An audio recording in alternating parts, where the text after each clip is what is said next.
In 2022, the James Webb Space Telescope pointed at a small patch of sky and took a photograph. Inside that image were galaxies, enormous, fully formed galaxies, containing hundreds of billions of stars that existed just 300 million years after the Big Bang. According to every model of cosmology we have built over the last century, those galaxies should not exist. The James Webb Space Telescope is the most powerful observatory ever built. It cost $10 billion and took 30 years to construct. Its mirror spans 6.5 meters, too large to fit inside any rocket, so it was folded like origami and unfolded in space. It sees in infrared, which means it sees heat. It can detect light that has been traveling for over 13 billion years, stretched by the expansion of the universe from visible wavelengths into infrared by the time it reaches us. The universe is approximately 13.8 billion years old. JWST can see back to within a few hundred million years of the beginning. That was the plan. Point the telescope at the early universe. Watch the first galaxies slowly assembling from gas and dust, small and chaotic, just beginning their long journey toward the structures we see today. That is not what it found. Within months of becoming operational, JWST began detecting galaxies that had no right to be there. Galaxies as massive as the Milky Way, some larger. Fully formed, with mature stellar populations, rotating smoothly, structured, and complete. Existing at redshifts that place them just 300 to 500 million years after the Big Bang. In cosmology, the standard model of how the universe grew is called lambda CDM. It describes how dark matter halos formed first, then pulled in gas, which cooled and condensed into stars, which slowly built galaxies over hundreds of millions to billions of years. It is a process that takes time, enormous amounts of time. A galaxy the size of the Milky Way should take billions of years to build. These galaxies built themselves in 300 million.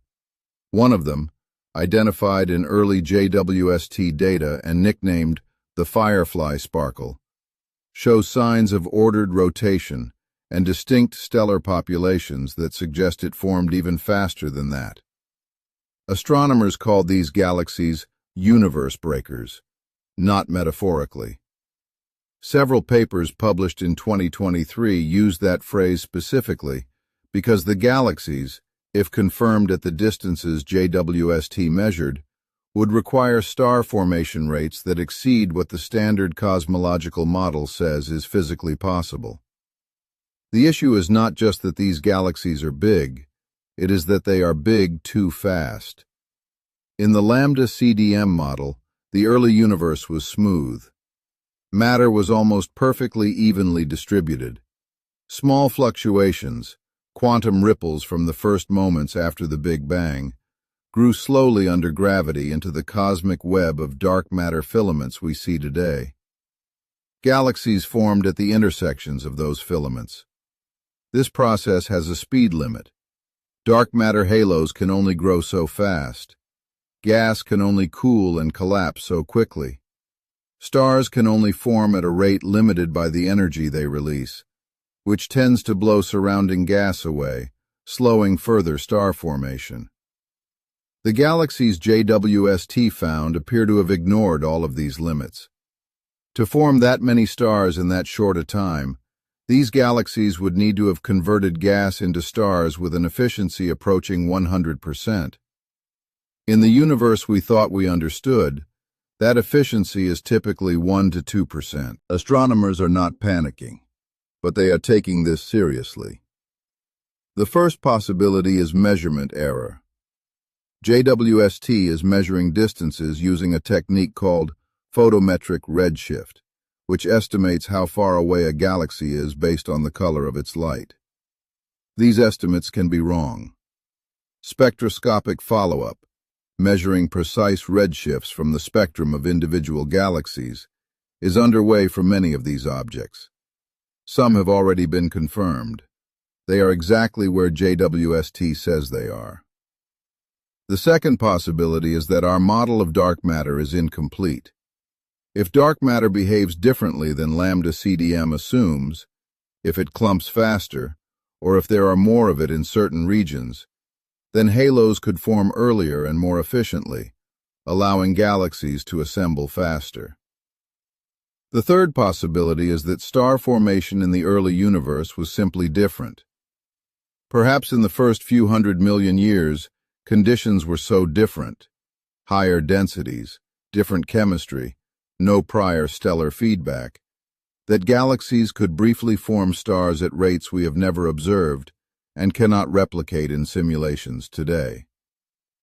The fourth possibility, and the one some physicists find most interesting, is that something is fundamentally wrong with our understanding of the early universe.